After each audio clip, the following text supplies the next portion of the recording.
우리 하나님 말씀 보겠습니다. 하나님 말씀 출애굽기 19장 1절로 6절까지 말씀입니다. 출애굽기 19장 1절로 6절까지 말씀.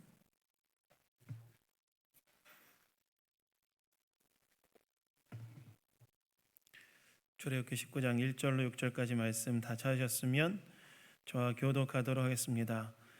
이스라엘 자손이 애굽 땅을 떠난 지 3개월이 되던 날 그들이 시내 광야에 이르니라.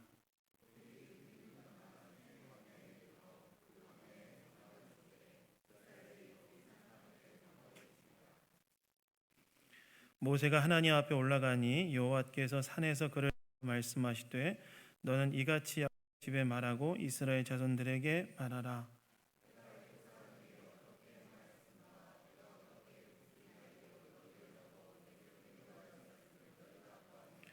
세계가 다 내게 속하였나니 너희가 내 말을 잘 듣고 내 언약을 지키면 너희는 모든 민족 중에서 내 소유가 되겠고 너희가 내게 대하여 제사장 나라가 되며 거룩한 백성이 되리라. 너는 이 말을 이스라엘 자손에게 전할지니라. 아멘. 아멘. 여러분 4월이 됐습니다. 벌써 4월이 됐어요. 한 해의 3분의 1이 이제 지나가는 시점이 있습니다. 3분의 1이 지나가고 있으니까 마음을 다시 한번 잘 살피시고 하나님 앞에 중심을 다시 한번 세우시는, 특별히 내일부터 고난주간 있는데요, 그 시간들을 통해서 하나님 앞에 다시 마음을 잘 세우시는 저와 여러분 되기를 소망합니다. 오늘 말씀의 제목은 부르심의 목적에 합당하게 살기 위해서입니다. 제가 좋아하는 기독교 작가 중에 폴 트루니에라는 사람이 있습니다. 이분은 스위스 사람으로 의사이면서 동시에 상담자로 유명한 분이셨어요. 폴 트루니에. 이분은 신앙과 의학을 통합하는 인격 의학을 이제 주장했던 분이신데요. 20세기 기독교가 가장 사랑한 상담자라는 수식어를 가지고 계셨던 분이셨습니다. 제가 20대 때 한글로 번역된 이분의 책들을 거의 다 읽었는데 이분의 책 중에 이런 책이 있었어요. 모험으로 사는 인생, 이런 책이 있었습니다. 이분은 이 책에서 인생에 대해서 뭐라고 정의했냐면 인생이란 하나님이 지휘하시는 모험이다 라고 정의하면서 위험과 곤란에도 불구하고 새로운 의미와 목적을 향해 끊임없이 모험을 감행하는 것이 인생이다, 이렇게 얘기했어요. 그러니까 인생이란 무엇이냐? 위험과 곤란에도 불구하고 새로운 의미와 목적을 향해 끊임없이 모험을 감행하는 것이 인생이다, 이렇게 정의했다는 거예요. 인생이란 우리의 인생 가운데 찾아온 다양한 도전들 속에서 새로운 의미와 목적을 찾아 나아가는 하나님께서 지휘하시는 모험이다, 이렇게 정의했다는 겁니다. 사실 여러분, 예수님 믿는 신자들은 하나님께서 우리를 이러한 모험으로 부르셨다고 해도 과언이 아닙니다. 왜 그렇습니까? 우리에게는 특별한 부르심이 있기 때문에 그렇죠. 어떤 부르심이 있습니까? 오늘 본문에서 읽었던 것처럼 우리의 부르심에는 열방의 제사장 나라. 열방의 제사장 나라는 것은 무엇입니까? 열방의 모든 민족들이 하나님을 예배하도록 이끄는 제사장으로서의 부르심이 우리에게 다 있다는 거예요. 우리의 부르심에 뭐가 있냐면 열방의 모든 민족들이 살아계신 하나님을 예배하도록 이끄는 제사장으로서의 부르심이 다 있기 때문에 바로 우리의 인생이란 열방을 하나님께로 이끄는 이 모험으로 사는 인생이 우리의 인생이라는 것입니다. 여러분 혹시 반지의 제왕이라는 영화를 보신 적 있습니까? 반지의 제왕 아세요? 3편으로 되어 있는데 톨킨이라는 사람이 썼던 소설 영화인 거죠. 그 영화를 보면 절대 반지를 파괴하여 악의 제왕 사우론의 부활을 막고 세상의 평화를 가져오기 위해 모험을 떠나는 반지 원정대가 등장하지 않습니까? 9명의.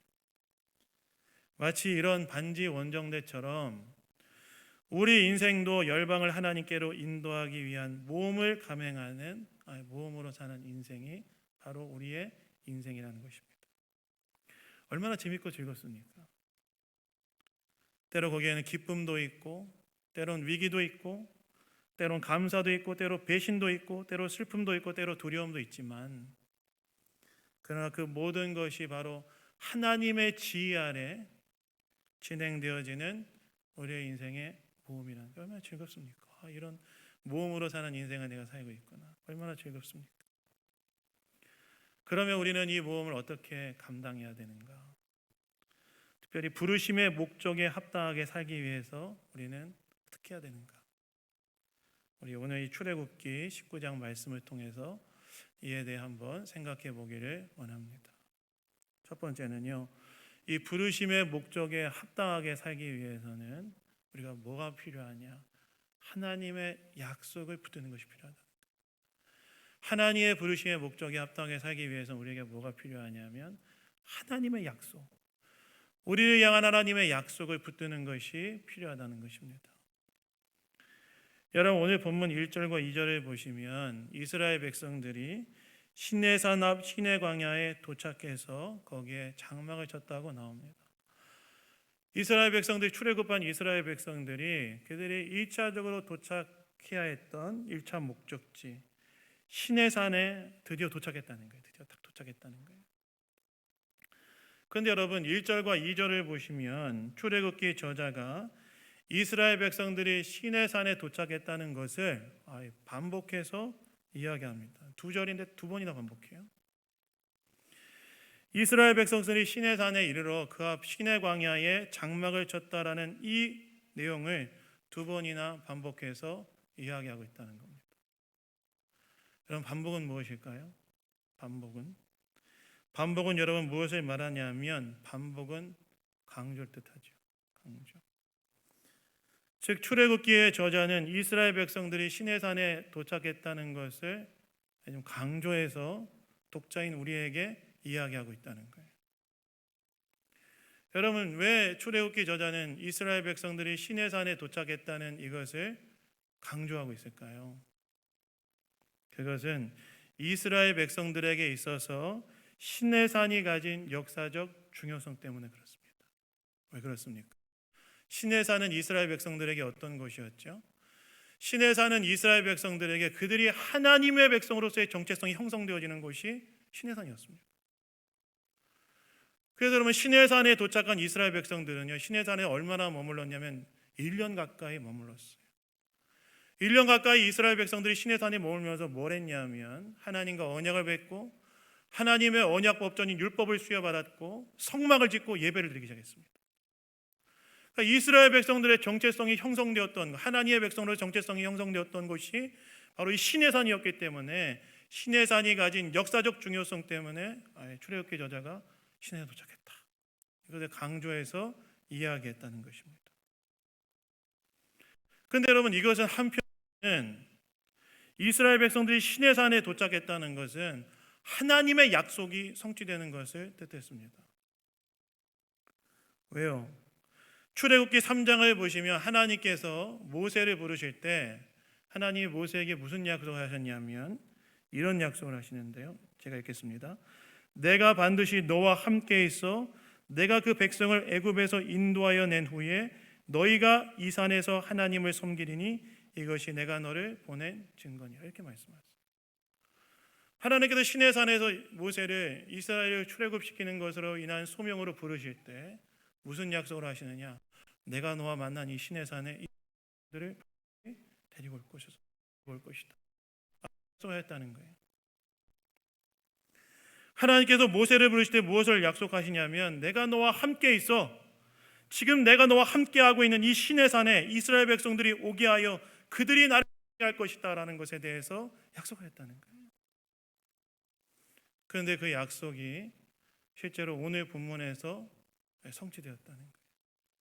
하나님께서는 이스라엘 백성들을 애굽에서 출애굽시키셔서 모세에게 약속하신 대로 시내산까지 그들이 안전하게 도달하게 하셨다는 것입니다. 여러분, 이건 뭘 말할까요? 여러분, 이것은 무엇을 말하냐면 하나님께서 어떤 분이시냐, 하나님께서 어떤 분이냐는 걸 의미하냐면 하나님께서는 자신이 말씀하신 바를 반드시 이루시고 성취하시는 그런 하나님이시라는 것을 뜻합니다. 하나님 어떤 분이시냐? 하나님께서는 자신이 말씀하신 바를 반드시 이 역사 속에서 실현해내시고 성취하시는 분. 하나님께서 말씀하신 바에 대해서는 반드시 이루시고 성취하시는 분이 하나님이시라는 거예요. 아마 모세는 이스라엘 백성들을 이끌고 시내산으로 오는 여정 속에서 아마 힘들 때마다 이 약속을 떠올렸을 거예요. 이스라엘 백성들을 애굽에서 출애굽시키고 또 광야길에서 이스라엘 백성들을 이끌어가는 과정 속에서 어려움에 직면할 때마다 이 약속을 떠올렸을 거예요. 하나님께서 나를 부르실 때 이스라엘 백성들을 반드시 시내산에 인도하여 나를 예배하게 할 것이다. 모세는 아마 어려운 과정 가운데 있을 때마다 이 약속을 떠올렸을 거예요. 그리고 이 약속을 떠올리면서 견뎌냈을 것입니다. 그리고 실제로 오늘 본문에서 하나님께서 모세에게 주신 약속, 그 약속이 성취되었다는 것입니다. 여러분, 이건 뭘 말할까요? 이것은 무엇을 말할까요? 우리가 이 땅에서 부르심에 합당한 목적, 즉 열방을 하나님께 인도하여 그분을 예배하도록 하게 하는 일을 감당하기 위해서 뭐가 필요하냐면 하나님의 약속에 대한 믿음이 있어야 된다. 하나님의 약속에 대한 믿음. 열방에 있는 모든 민족들이 하나님을 예배하도록 이끄는 이 일을 감당하는 데 있어서 우리에게 첫 번째로 필요한 것이 무엇이냐? 하나님의 약속에 대한 믿음이 있어야 된다는 거예요. 하나님께서는 자신이 하신 약속에 신실한 분으로서 그 약속을 지키는 분이라는 사실을 믿고 그 약속의 말씀을 우리가 붙들어야 된다는 거예요. 그렇다면 우리가 이 땅에서 열방을 주님께로 인도하는 이 사명을 감당하는 데 있어 하나님께서 우리에게 주신 약속 뭐가 있습니까? 뭐가 있죠? 하나님 우리에게 주신 약속 뭐가 있습니까? 대표적으로 마태복음 28장 20절 말씀이 있죠. 마태복음 28장 20절 말씀 무엇입니까? 볼지어다 세상 끝날까지 내가 너희와 항상 함께 있으리라. 승천하시기 직전에 예수님께서 제자들에게 선교에 대한 사명을 주시면서 마지막으로 어떤 약속을 하시냐면 볼지어다 세상 끝나는 날까지 너희와 함께 있을 것이다. 이 약속을 주셨다는 거예요. 하나님께서 사명을 감당하는 우리와 세상 끝날까지 함께 하실 것이라는 것을 약속하셨다는 거예요. 이것을 믿어야 된다는 것입니다. 그래서 여러분, 우리가 이 땅에 열방의 제사장 나로서의 사명을 감당하기 위해서 우리에게 필요한 것이 무엇이냐? 하나님 우리에게 주신 약속을 지키시고 우리와 함께 하신다. 이 약속의 말씀을 붙들어야 되는 줄로 믿습니다. 세상에서 그리스도인으로 살아갈 때도 마찬가지죠. 세상에서 신자로 살아가다 보면 때로 신자이기 때문에 받는 억울한 상황과 신자이기 때문에 손해를 봐야 하는 상황에 놓일 때가 있지 않습니까? 하나님 앞에 바르고 옳게 빛으로 살아가려고 하다 보니 때로 비방을 당하고 손해를 봐야 할 때도 있지 않습니까? 그렇지 않습니까? 이 타이밍에 정말 시원하게 욕이라도 한번 해주고 싶은데 욕 못할 때 있잖아요. 믿는 사람이기 때문에 억울해서. 그런데 그때에도 무엇을 붙들어야 되느냐? 하나님 약속을 딱 붙들어야 된다. 약속. 내가 너희와 함께하리라. 내가 너와 함께하고 있다. 그리고 언젠가 예수님이 재림하시는 그날에 우리의 삶이 하나님의 뜻대로 살았던 우리의 삶이 옳았음을 확인시켜주는 날이 반드시 올 것이라는 이 약속을 붙들어야 된다는 거예요. 그래서 여러분, 우리의 부르심의 목적, 열방을 주님께로 인도하는 이 사명을 감당하기 위하여 우리에게 먼저 필요한 것이 무엇이냐? 우리에게 주신 약속의 말씀을 붙드는 것이다. 그래서 이 약속의 말씀을 붙드시는 저와 여러분 다 되기를 예수님 이름으로 축원합니다. 여러분 혹시 아프리카 선교사였던 리빙스턴 선교사님을 아십니까? 아마 많이 아실 거예요. 일반 역사에서도 유명한 분이시죠. 근데 이 리빙스턴 선교사님이 16년 동안 아프리카 선교사로 섬긴 후에 고향인 스코틀랜드로 돌아오게 되었는데, 어느 날 그 스코틀랜드에 있었던 글래스고라는 대학교에서 강의를 해달라고 부탁을 받았다고 그래요. 근데 그때 리빙스턴 선교사님은 아프리카에 있을 때 이 사자의 공격으로 인해서 한쪽 팔을 이제 쓸 수 없는 상태였고, 그리고 27번의 열대병을 앓아서 그로 인한 질병의 흔적들이 이제 있었고, 또 아프리카 선교사로 있다 보니까 이제 아프리카 노예상들 그렇게 많이 좀 싸웠다고 하더라고요. 선교의 사역에 걸림이 되었던 아프리카 노예상들과의 싸움으로 인한 고달픔이 그의 얼굴에 깊이 피어 있었다고 그래요. 그래서 이제 리빙스턴 선교사님이 대학에 강의하러 딱 갔는데, 그 모습을 본 청년 하나가 팔이 하나 이제 못 쓰고 열대병으로 몸 상태가 안 좋고, 그 다음에 이 아프리카 노예상들과의 싸움 속에서 참 피곤해 있는 그의 모습을 보면서 청년 하나가 이렇게 물었다고 그래요. 어떻게 당신은 그렇게 어려운 곳에서 복음을 전하는 일을 계속할 수 있었습니까? 이렇게 물었다고 그래요. 그자 리빙스턴 선교사님이 자신이 가장 사랑했던 두 개의 성경 구절을 읽었다고 합니다. 첫 번째는 뭐냐? 요한복음 14장 18절 말씀인데요. 내가 너희를 고와 같이 버려두지 아니하리라. 이 말씀 읽어주고, 두 번째는 마태복음 28장 20절 말씀. 볼지어다 세상 끝날까지 내가 너희와 항상 함께하리라. 그러면 자신이 아프리카에서 계속해서 복음을 전하는 삶을 살 수 있었던 이유는 바로 이 약속에 대한 믿음. 고와 같이 너희를 버려두지 않을 것이다. 내가 너희와 항상 함께 있을 것이다. 이 약속의 말씀이 어려운 순간에도 불구하고 계속해서 복음을 전하는 사명을 감당하는 삶을 살아갈 수 있는 이유가 되었다고 합니다. 그리고 실제로 그가 세상을 떠났을 때 그의 침상 옆에 성경이 딱 펴져져 있었는데, 그 펼쳐져 있는 성경에는 마태복음 28장이 펼쳐져 있었고, 그 28장 20절 내가 너희와 항상 함께 있으라는 그 여백에는 존귀하신 분의 약속 내용이 메모가 적혀 있었다고 그래요. 무슨 말입니까? 리빙스턴 선교사님이 계속해서 사명을 위해 살 수 있었던 이유는 무엇이었느냐? 약속의 말씀에 대한 믿음 때문이었다. 그래서 여러분, 우리가 이 땅에서 우리의 부르심의 목적에 합당하게 살기 위해서 어떻게 해야 되느냐? 무엇보다 먼저 약속의 말씀을 딱 붙들어야 된다. 우리의 인생도 마찬가지죠. 우리의 인생도 약속의 말씀을 붙들고 살아가야 됩니다. 우리의 생사화복과 희노애락이 교차하는 인생의 한 목판에서 우리는 거기에서도 뭘 붙들고 있어야 되느냐? 하나님 약속의 말씀 붙들고 있어야 돼요. 우리 인생의 생사화복과 우리의 인생의 희노애락이 교차하는 우리 인생의 한복판에서 거기에서도 우리는 뭘 붙들고 있어야 되느냐? 하나님 약속의 말씀 붙들어야 된다. 여러분, 영국 국교회에 조셉 버틀러라는 주교가 있었다고 그래요. 조셉 버틀러. 그런데 그 주교가 이제 임종을 맞이한 상황에 놓이게 되었다고 합니다.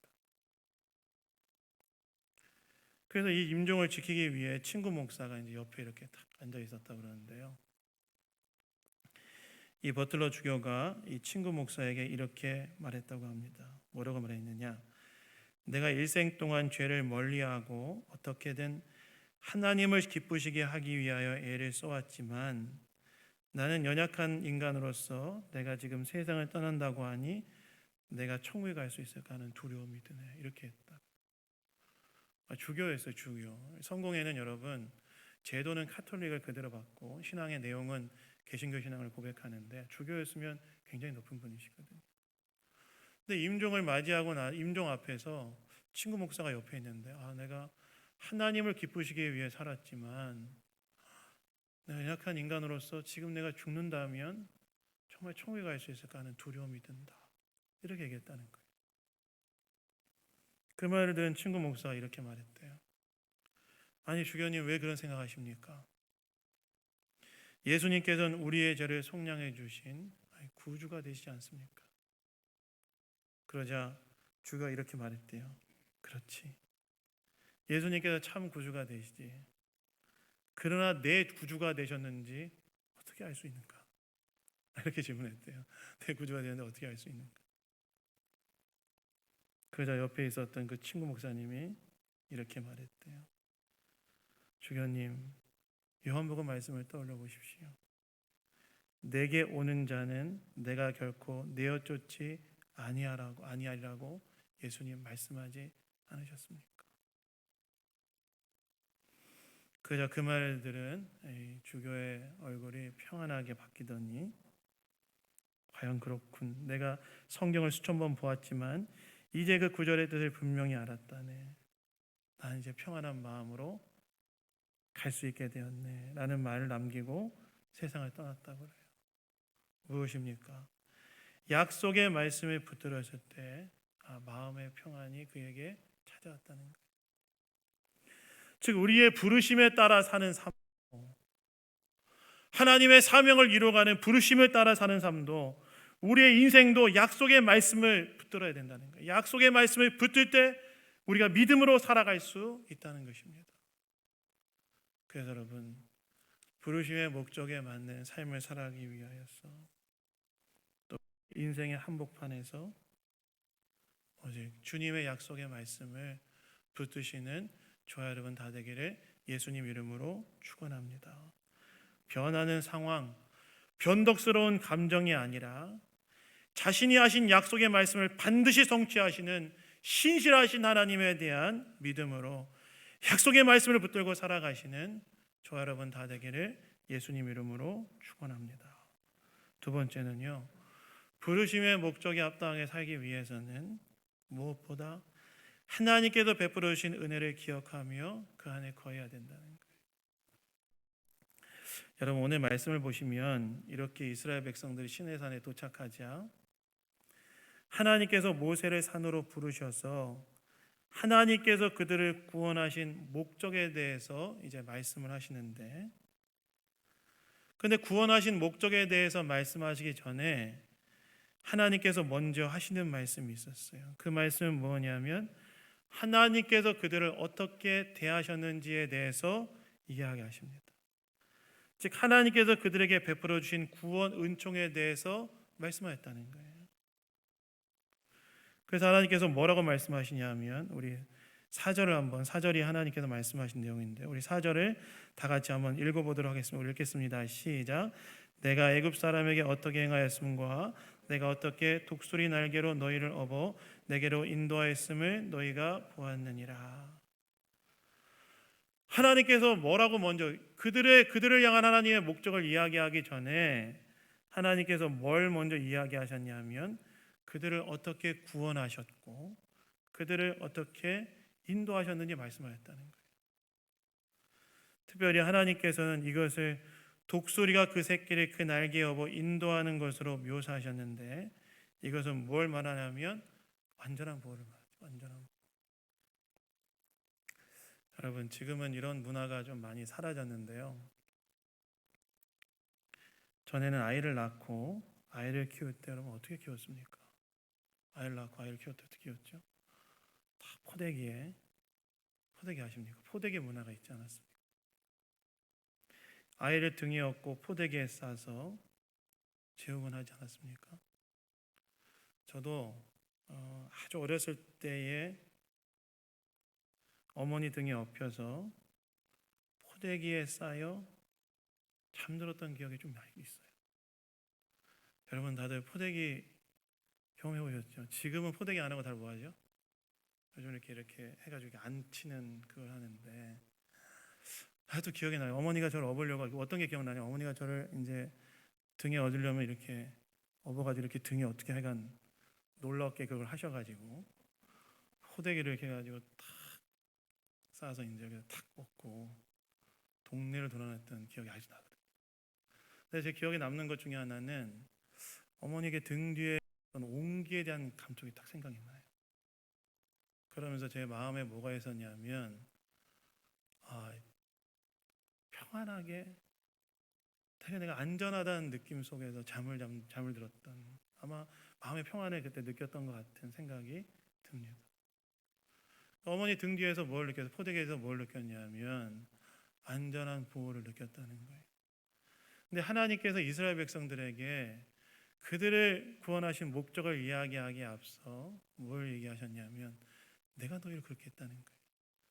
독수리 날개, 어미 독수리가 독수리 날개 위에 새끼 독수리를 태우고 이동하는 것처럼 내가 너희를 안전하게 보호하여 시내산까지 데리고 왔다라고 말씀하셨다.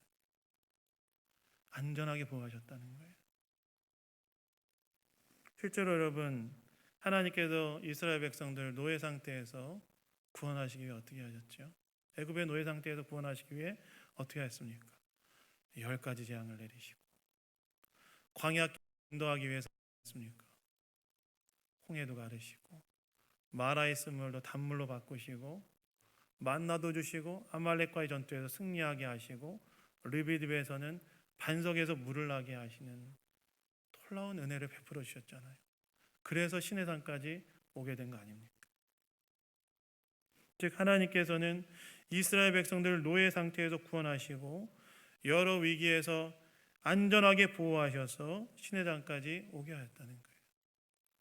여러분, 하나님 왜 이런 얘기 하셨을까요? 왜 구원을 향한 이 목적을 얘기하기에 앞서서 하나님께서 이스라엘 백성들에게 먼저 베풀어 주셨던 은혜를 생각했을까요? 이것을 말씀하신 이유는 앞으로 그들이 살아내야 될 삶은 도덕적인 의무가 아니라 하나님께서 그들에게 베풀어 주신 은혜에 대한 감사로 그 삶을 살기를 원하셨기 때문에, 하나님께서 이스라엘 백성들을 구원하신 그 목적을 따라 살아가는 것이 단순히 도덕적인 의무가 아니라 하나님께서 베풀어 주신 은혜에 대한 감사로서 살아가는 자발적 헌신이 되기를 원하셨다는 것입니다. 그래서 여러분, 우리가 부르심의 목적에 합당하는 삶을 살기 위해서 무엇이 필요한가? 우리 안에 무엇이 있어야 하는지 아십니까? 우리를 구원하여 주시고 우리를 인도하여 주시고 보호해 주시는 하나님의 은혜 안에 거하는 것이 필요합니다. 제가 월요일마다 천안에 다녀오는데요. 어머니 때문에 다녀오는데 제가 가끔 저희 어머니가 이제 암 수술하시고 최근에는 탈장이어가지고 좀 고생을 하고 계신데, 제가 어느 날 천안에 이제 갔다가 오는데 차 안에서 어머니와 함께했던 옛날 생각이 나더라고요. 옛날 생각. 이 봄 되면 뭐가 생각이 나냐면 어머니가 냉이를 캐가지고 냉이로 이제 된장찌개 끓여줬던 생각이 나요. 제 아내가 뭐 가끔 뭐 끓여준다고 하는데 그냥 그렇습니다. 생각이 나요. 그리고 어떤 생각이 나냐면 어머니랑 돗자리를 가지고 동네 앞에 있었던 작은 야산 나트막한 곳에 가서 돗자리를 피고 앉아서 그 네이클로바를 따고, 그 다음에 그 네이클로바 앞에 꽃이 있지 않습니까? 꽃을 따서 어머니가 그것을 목걸이도 만들어 주시고 팔찌도 만들어 주셔서 이게 제 목에 걸었던 기억도 나고, 어머니를 뵙고 이제 돌아오는데, 어머니 이제 담담 수술 받으시고 이제 돌아오는데 그때가 생각나는 거예요. 어머니가 나한테 주셨던 이 때. 저희 어머니는 쉬지 않으셨어요. 저희 아버지가 초등학교 선생님이셨지만 그걸로는 이제 부모님 봉양하고 가정을 다 세우기 어려우셔서 늘 일하셨어요. 집에 가면 뭐 하셨냐면 늘 집에 가면 마늘을 까고 계셨고 집에 가면 뭐 하셨냐면 또 뭘 하셨냐면 제가 기억나는 게 제가 바닷가에 살았기 때문에 그물을 짜고 계셨어요. 그물도 짜고 계시고 여자분들 이렇게 눈 아이라인 그리는 뭐 솜 같은 게 뭐 있더라고요. 그런 거 붙이는 거 생각나시죠? 근데 제가 돌아오는 길에 어머니가 나한테 해주셨던, 우리 가정을 위해 해주셨던 일들이 딱 생각이 나니까, 그 며느리들한테는 좀 불편한 얘기일 수도 있는데 그 생각이 나니까 어머니한테 내가 매주 가서 섬기는 게 어렵지 않더라고요. 어머니 나에게 이렇게 해주셨잖아. 내 인생 이렇게까지 살아오는데 우리 어머니 이렇게 해주셨지. 별로 안 어려운 거예요. 그래서 물론 가끔 피곤할 때가 있습니다. 가끔 피곤할 때가 있지만, 그래서 올라가서 어머니 섬기는 게 어렵지가 않아요. 왜 그럴까요? 어머니께로부터 받은 은혜가 있기 때문에 그런 거지 않습니까? 어머니께로부터 받은 은혜. 마찬가지로 하나님께서 이스라엘 백성들에게 너희들이 앞으로 살아가야 될 이 구원의 목적에 합당하게 살아가는 이야기를 하기에 앞서서 먼저 베풀어 주셨는데, 내가 너를 어떻게 인도했느냐? 마치 어미 독수리가 그 독수리 날개 위에 새끼 독수리를 태우고 안전하게 이동했던 것처럼 내가 너희에게 그냥 은혜를 베풀지 않았습니다. 이걸 통해서 뭘 알려주시기를 원하셨던 거예요? 이제 너희들이 살아야 될 그 제사장 나라로서의 삶은 의무가 아니라 내가 너에게 베풀어 줬던 이 은혜에 대한 감사로 자발적 헌신이 되기를 원하셨던 마음이었다는 거예요. 그래서 여러분, 우리가 주님의 사명을 따라 살아가는 삶은요, 의무이기 전에 뭔지 아십니까? 하나님의 은혜에 대한 감사예요. 우리에게 어떤 은혜를 베풀어 주셨습니까? 하나님 놀라운 은혜를 베풀어 주셨지 않습니까? 우리 오늘 여기까지 인도해 오신 것도 하나님의 은혜지만, 저 여러분에 베풀어 주셨던 가장 큰 은혜는 뭐예요? 하나님의 아들이신 독생자 예수를 보내셔서 예수님께서 저와 여러분의 죄를 대신 지시고 십자가에 죽으심으로 구원받고 하나님의 자녀가 되는 놀라운 은혜를 베풀어 주셨잖아요. 이것을 먼저 말씀하셨던 이유는 무엇이냐? 그 은혜 가운데 먼저 거해야, 그때 나의 사명을 이루는, 내가 너희를 구원한 목적이 바로 의무가 아니라 자발적 헌신이게 되기 때문이다 라는 사실을 알려주기 위함이었다. 그래서 여러분, 우리가 이 부르심의 목적, 사명을 따라 살아가는 삶을 살아가기 위해서는요, 먼저 뭐가 필요한지 아십니까? 약속의 말씀도 붙들어야 되지만 그분의 은혜 안에 거해야 돼요. 하나님께서 나에게 베풀었던 놀라운 은혜 다 있잖아요. 여러분의 인생 가운데 하나님 부르셨잖아요. 여러분의 인생 어려울 때 하나님 도와주셨잖아요. 여러분의 인생이 괴로운 가운데 있을 때 하나님 함께 하셨잖아요. 그 은혜를 떠올려야 된다. 그 은혜 안에 거할 때 우리는 오늘 주를 위해 섬기고 주를 위해 살아가는 이 삶이 의무를 넘어 자발적 헌신으로 나아갈 수 있다는 것입니다. 사랑하는 여러분, 저 여러분 하나님의 은혜를 압니까? 하나님의 은혜를 아십니까? 저 여러분에게 베풀렸던 하나님의 은혜를 아십니까? 오늘 이 자리까지 오게 하셨던 하나님의 은혜를 아십니까? 추울 때 우리를 덮여주시고 배고플 때 먹여주셨던, 우리 인생을 선하게 인도하였던 하나님의 은혜를 아십니까? 이 은혜를 아시고 그 안에 더 깊이 거하심을 통하여 주님을 섬기는 이 모든 일들이 의무가 아니라 자발적 섬김이 다 되시는 저 여러분 다 되기를 예수님 이름으로 축원합니다. 마지막 간단하게 얘기할게요. 그 다음에 사명을 붙들라는 거예요. 주님은 우리가 뭘 하게 원하셨어요? 우리 19장 5절 6절 우리 다 같이 한번 읽어보도록 하겠습니다. 읽겠습니다. 시작. 세계가 다 내게 속하였나니 너희가 내 말을 잘 듣고 내 언약을 지키면 너희는 모든 민족 중에서 내 소유가 되겠고 너희가 내게 대하여 제사장 나라가 되며 거룩한 백성이 되리라. 너는 이 말을 이스라엘 자손에게 전할지니라. 아멘. 하나님께서 이스라엘 백성 중에 주셨던 구원하신 목적이 뭐예요? 세계가 다 내게 속하였지만 그러나 너희를 구원한 목적은 무엇이냐면, 너희가 짧게 얘기하자면 너희가 제사장 나라가 되고 거룩한 백성이 되게 하는 것이다. 이 세상에도 구별된 나의 백성이 되어서 나의 뜻대로 살아감을 통하여 이 열방이 하나님께 예배하도록 이끄는 제사장 나라가 되게 하는 것이 바로 너희를 구원한 목적이다. 여러분, 우리를 구원한 목적이 뭔지 아십니까? 땅에 있는 모든 열방이 예배해야 될 진정한 대상 되시는 하나님을 예배하도록 이끄는 것, 그것이 바로 우리를 부르신 목적이라는 거예요. 그래서 여러분, 우리도 다 선교사라는 사실 기억하셔야 돼요. 아멘. 우리 다 선교사, 해외 선교사님 아니고 다 선교사예요. 보냄 받은 곳으로 우리 보냄 곳으로 보냄 받은 선교사가 바로 저와 여러분이라는 거예요. 거기에서 하나님 뜻대로 살아가서 사람들을 하나님께로 인도하는 선교사로서의 정체성을 가지시고 그 뜻을 이루어 가시는 저와 여러분 다 되기를 예수님 이름으로 축원합니다. 말씀을 맺겠습니다. 부르심에 합당한 삶을 살아가기 위해서 여러분 하나님의 약속을 붙드십시오.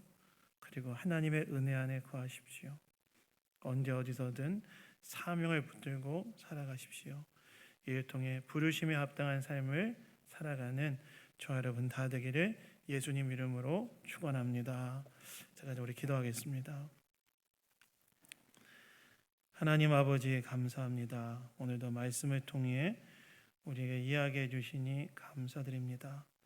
우리 양문교회가 부르심의 목적에 합당하게 살기 위하여 약속의 말씀을 붙들고 은혜 안에 거하며 사명을 따라 살아가는 교회 될 수 있도록 인도하여 주시옵소서. 모든 것 주님께 맡겨드리며 우리를 구원하신 예수 그리스도의 이름으로 기도드렸습니다. 아멘.